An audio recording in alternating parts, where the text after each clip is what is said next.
Dear friends, our Parish of Aldona is dedicated to Saint Thomas the Apostle. And this year we celebrate 425 years of its faith journey.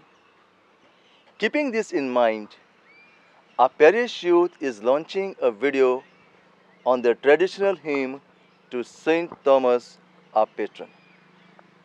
May this hymn inspire us to walk in his footsteps and enlighten us to deepen our faith.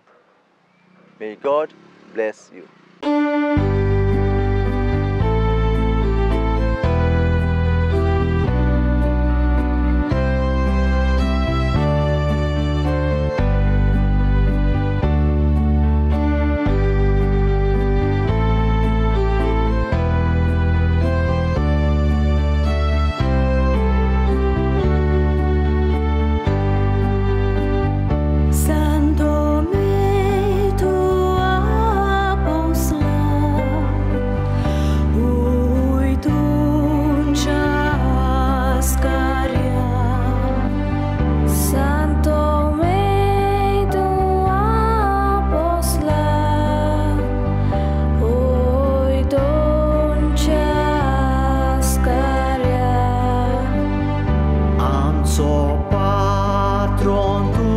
Tome-K